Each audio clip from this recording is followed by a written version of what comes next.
এখানে স্যার কর্মকর্তাদের এই পরিস্থিতি থেকে সম্পূর্ণ ক্ষমা প্রাপ্তির বা দ্বন্দ্ব মৌকুফের প্রক্রিয়াটি আপনার সানুগ্রহ উদ্যোগে সম্পন্ন হবে, এটা স্যার আমাদের ছোট বড় সবার প্রত্যাশা। আমি জিজ্ঞেস করলাম অর্থমন্ত্রী এবং চেয়ারম্যান সাহেবকে, এনবিআর চেয়ারম্যানকে, যে বিষয়টি আমি চিন্তা করে রেখেছিলাম যে অ্যাড্রেস করব আমার বক্তব্যে, তবে যেহেতু বিষয়টি প্রথমেই সামনে আসলো সেজন্য সংক্ষেপে আমার মনে হয় বিষয়টিকে আমরা অ্যাড্রেস করতে পারি এই মুহূর্তে। আজকের এই রাজস্ব সম্মেলনে আমাদের প্রধান অতিথি মাননীয় গণপ্রজাতন্ত্রী বাংলাদেশ সরকারের মাননীয় প্রধানমন্ত্রী, মন্ত্রিপরিষদের সদস্যগণ, আমন্ত্রিত অতিথি এবং আমার সহকর্মীবৃন্দ, আসসালামু আলাইকুম। আমি ডক্টর নাহিদা ফরিদি, কমিশনার শুল্ক মূল্যায়ন ও অভ্যন্তরীণ নিরীক্ষা কমিশনারেট। আসলে গত জুলাই মাসের আমাদের মাসিক রাজস্ব সভায় যখন চেয়ারম্যান স্যার জানালেন যে মাননীয় প্রধানমন্ত্রী আমাদের রাজস্ব বোর্ডের কর্মকর্তা কর্মচারী সবার সাথে বসবেন এবং আমাদের দিক নির্দেশনা দিবেন, তখন থেকে আমরা আসলে অনেক উজ্জীবিত এবং আমরা অধীর আগ্রহে এই দিনটির জন্য অপেক্ষা করছিলাম। এবং আমরা বিশ্বাস করি যে আজকের যে এই রাজস্ব সম্মেলন, এই সম্মেলনের পর আমাদের ভ্যাট, আয়কর এবং কাস্টমস উইংয়ের কাজের গতি বাড়বে এবং আমাদের মনোবল আরও অনেক দৃঢ় হবে। মাননীয় প্রধানমন্ত্রী বর্তমান সরকারের গৃহীত জনবান্ধব, জনকল্যাণমূলক এবং জননন্দিত কার্যক্রম যেমন family card, health card, farmers card সহ সামাজিক নিরাপত্তা নিশ্চিতে প্রয়োজন গোলাভরা ধানের ন্যায় গোলাভরা রাজস্ব আর সমৃদ্ধ বাংলাদেশ এবং $1 ট্রিলিয়ন অর্থনীতির যে রূপরেখা বর্তমান সরকার তাদের নির্বাচনী ইশতেহারে অন্তর্ভুক্ত করেছে, তা অর্জনের মূল ভিত্তি হচ্ছে জাতীয় রাজস্ব বোর্ড কর্তৃক আহরিত রাজস্ব। মাননীয় প্রধানমন্ত্রী রাজস্ব আহরণের চ্যালেঞ্জ মোকাবেলায় প্রধান কর্মকৌশলী হচ্ছে মাঠ পর্যায়ে রাজস্ব আহরণকারীদের সুদৃঢ় মনোবল এবং তাদের কাজের প্রতি আস্থা। এই আস্থার মাধ্যমে অ্যাকচুয়ালি আমরা স্টেক হোল্ডার মানে যারা রাজস্ব প্রদান করে তাদের সাথে সার্ভিস অ্যান্ড ক্লায়েন্ট রিলেশনশিপের মাধ্যমে আমরা রাজস্ব আদায়ের কাজটি নিরন্তরভাবে করে যাচ্ছি। তবে স্যার গত বছর থেকে আমাদের প্রকৃত যেই চিত্রটা হচ্ছে সেটা হচ্ছে যে আমাদের ভেতর একটা ভীতিকর এবং অস্বস্তিকর পরিবেশ বিরাজ করছিল।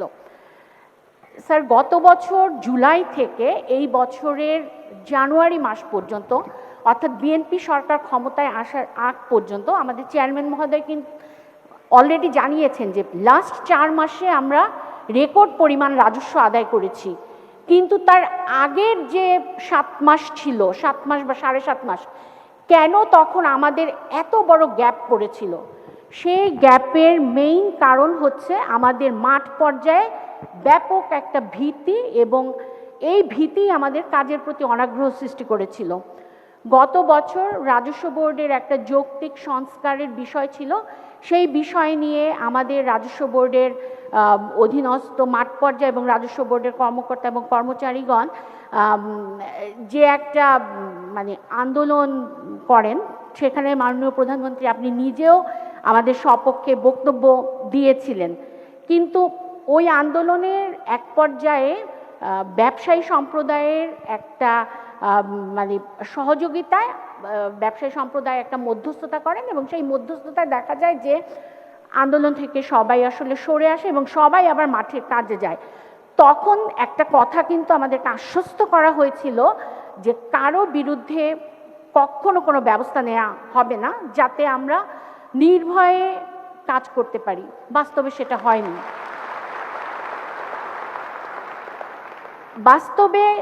হয়নি। কি হলো, আমরা কাজে ফিরে গেলাম, কিন্তু আমাদের সবচেয়ে বেস্ট লট অফিসার্স যাদের আমরা বলি, সেই দক্ষ এবং যোগ্য অফিসারদের একটা বড় অংশকে শাস্তিমূলক ব্যবস্থার আওতায় আনা হলো, পদোন্নতি বঞ্চিত করা হলো, তাদেরকে সাময়িক বরখাস্ত করা হলো, বিভিন্ন মেয়াদের দণ্ড দেয়া হলো এবং দুদকে নাম প্রেরণ করা হলো। এবং দুদকে আমাদের যেসব অফিসারদের নাম প্রেরণ করা হয়েছে আমরা শুরু থেকেই জানি দে আর সো গুড অ্যান্ড তার ইন্টিগ্রিটি লেভেল কত ভালো। এই ঘটনার পর থেকে সব জায়গাতে একটা ভীতি, আচ্ছা আমি কাজ করব, আমাকে আমার সিনিয়র সাপোর্ট দিবে তো, না আমার বিরুদ্ধে শাস্তিমূলক ব্যবস্থা গ্রহণ করা হবে। এই বিষয়টাতে কিন্তু একটা জাস্ট সম্পূর্ণ একটা তুবড়ে পড়া, রাজস্বের তুবড়ে পড়া অবস্থার সৃষ্টি হয়। এখন এই সকল যোগ্য যে অফিসাররা আছে তাদের স্যার দ্বন্দ্ব বহাল রেখে তাদের কাছ থেকে যে রাজস্ব আদায়ের আলটিমেট পোটেনশিয়ালিটি, এটা তো স্যার রাজস্ব বোর্ড পাচ্ছে না। এতে কে বঞ্চিত হয়েছে? সে বঞ্চিত হচ্ছে আমার দেশ। আমরা দেশ রাজস্ব থেকে বঞ্চিত হচ্ছে। এবং 25-26 অর্থ বছরের লাস্ট 4 মাসে রেকর্ড সংখ্যক রাজস্ব আদায় হলেও প্রথম 8 মাসের যে রাজস্ব গ্যাপ, সেই গ্যাপের ফলে 87,524 কোটি টাকার রাজস্ব গ্যাপ হয়েছে আমাদের লক্ষ্যমাত্রার সাথে আদায়ের। এই সঠিক এবং সর্বোচ্চ রাজস্ব আদায়ের প্রচেষ্টা অব্যাহত রাখতে এই যে কর্মকর্তাদের যে এই পীড়াদায়ক মানসিক পরিস্থিতি থেকে আমাদের মুক্ত করা বিনীত অনুরোধ জানাচ্ছি। এখানে স্যার কর্মকর্তাদের এই পরিস্থিতি থেকে সম্পূর্ণ ক্ষমা প্রাপ্তির বা দ্বন্দ্ব মৌকুফের প্রক্রিয়াটি আপনার সানুগ্রহ উদ্যোগে সম্পন্ন হবে, এটা স্যার আমাদের ছোট বড় সবার প্রত্যাশা। আমাদের এই দ্বন্দ্বপ্রাপ্ত কর্মকর্তাদের দ্বন্দ্ব সম্পূর্ণ মৌকুফ করে আপনার সরকার মহানুভবতার পরিচয় দিবে বলে আমরা দৃঢ়ভাবে সবাই বিশ্বাস করি। হবে না, আমরা দেশের তরে কাজ করি। আমরা কখনোই স্যার নিজেদেরকে 9টা 5টার মধ্যে সীমাবদ্ধ রাখি না। আমদানি রপ্তানি কার্যক্রম সচল রাখতে আমাদের কাস্টম হাউসগুলো, শুল্ক স্টেশনগুলো অলমোস্ট 24 ঘন্টায় কাজ করে। করোনাকালীন সময়ে কিন্তু স্যার আমরা প্রমাণ করেছি যে আমরা মৃত্যুকে ভয় করি না রাজস্ব আদায় করতে। আমরা দেশের তরে আমাদের জীবনকে তুচ্ছ জ্ঞান করি এবং ওই সময় দায়িত্বরত অবস্থায় আমাদের অনেক অফিসার স্যার মারা গিয়েছেন। আমরা স্যার অঙ্গীকার করতে চাই যে আমরা 6,04,000 কোটি টাকার যে রাজস্ব লক্ষ্যমাত্রা আমাদেরকে দেয়া হয়েছে, আমরা স্যার সেটা অর্জন করে দেখাবো।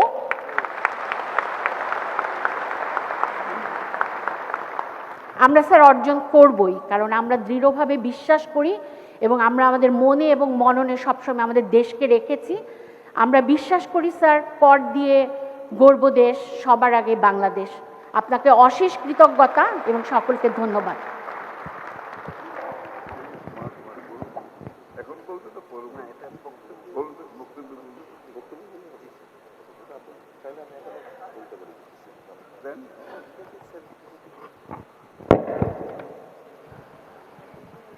বিসমিল্লাহির রহমানির রহিম।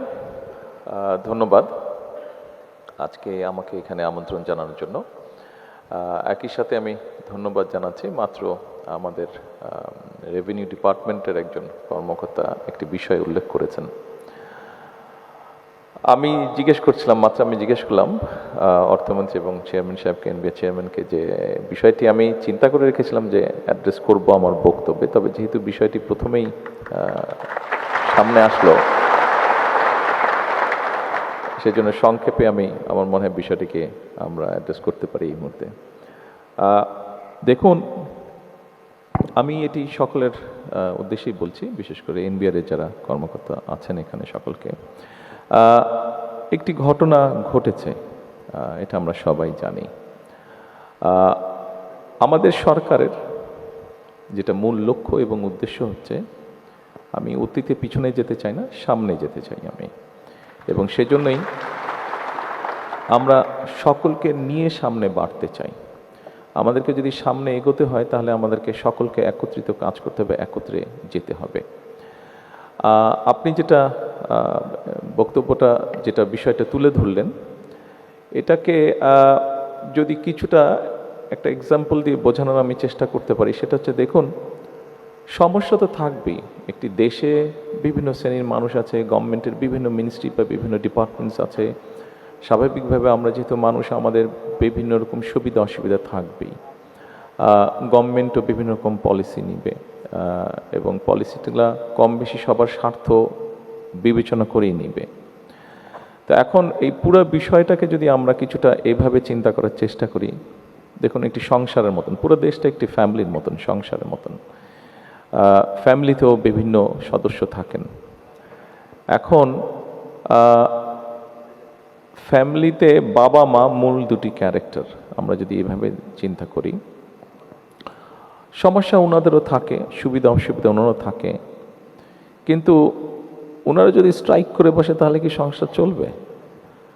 তো ব্যাপারটা হচ্ছে এরকম, একটা গভর্নমেন্টের একটা রিজ পন্তন বা হার থাক যে কয়টিকে বুঝায়, রেভিনিউ ডিপার্টমেন্ট এরকম আপনাদের সমস্যা ছিল, আপনারা রেইজ করেছেন। তবে যেহেতু আমি বললাম যে আমরা সকলকে নিয়ে এগোতে চাই, যেটি অতীতে হয়ে গেছে, আমাদের প্রত্যাশা থাকবে যে ইনশাল্লাহ ভবিষ্যতে এরকম কোনো অপ্রীতিকর ঘটনা ঘটবে না। আপনারা যেটি চাইছেন সরকারের কাছে, সরকার অবশ্যই অত্যন্ত গুরুত্বের সাথে এটি বিবেচনা করবে, এবং আমরা চাই সকলকে নিয়ে দেশটিকে গঠন করার জন্য। আমরা চাই যারা সৎ, যারা দক্ষ অফিসার্স আছেন তাদেরকে আরও বেশি করে কাজ করার সুযোগ করে দিতে, তারা যাতে দেশের জন্য আরও বেশি কন্ট্রিবিউট করতে পারেন, এবং সেই কারণে যেই পরিবেশ তৈরি করা দরকার সরকারের সর্বোচ্চ চেষ্টা থাকবে সেই পরিবেশটা তৈরি করা। ধন্যবাদ।